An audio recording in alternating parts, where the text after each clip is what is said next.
Latest news updates కోసం ఇప్పుడే download చేసుకోండి media effects app. Welcome to media effects. Bollywood star నటుడు రణబీర్ కపూర్, సాయి పల్లవి ప్రధాన పాత్రలు తెరకెక్కుతున్న తాజా మైథాలజికల్ సినిమా రామాయణం ప్రతిష్టాత్మక ప్రాజెక్ట్గా రూపొందుతున్న ఈ మూవీని నితీష్ తివారీ డైరెక్ట్ చేస్తున్నాడు. ఇందులో రాముడుగా రణబీర్ కపూర్, సీతగా సాయి పల్లవి, హనుమాన్గా సన్నీ డియోల్, రావణాసురుడుగా యాష్ నటించబోతున్నారని తెలుస్తుంది. ఇక ఈ మూవీని నమితా మల్హోత్రాతో కలిసి యాష్ కూడా నిర్మిస్తున్నారు.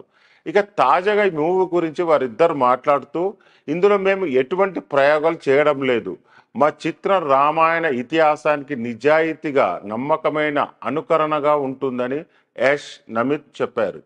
రామాయణం మనకు బాగా తెలుసు అని అనుకుంటాము, అయినా ప్రతిసారి ఏదో కొత్త జ్ఞానాన్ని అందించడంతో పాటు ప్రత్యేకమైన దృక్పథాలతో పరిచయం చేస్తుంది.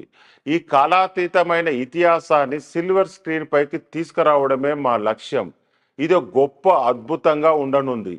అదే సమయంలో ఆ కథ, అందులోని భావోద్వేగాలు, విలువను చెప్పడంలో మాత్రం అంతే నిజాయితీగా ఉంటాము.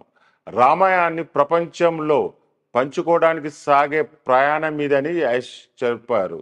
రామాయణము ఎప్పుడు తనలో ప్రతిధ్వనిస్తూనే ఉంటుందని, ఈ సినిమాను ప్రొడ్యూస్ చేయడానికి అది కూడా కారణమని ఆయన తెలిపారు. నిజానికి ఈ మూవీ యొక్క అధికార ప్రకటన అయితే వెలువడాల్సి ఉండగా ఇప్పటికీ మూవీ యొక్క షూటింగ్ ప్రారంభమైంది.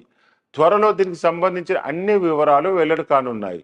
ఇక ఈ సినిమాకు ఏఆర్ రెహమాన్తో పాటు Hollywood music director Hans Zimmer కూడా పనిచేస్తున్నారు. ఈ మూవీకి సంబంధించి శ్రీరామనవమి నాడు అధికార ప్రకటన వచ్చే అవకాశం ఉంది.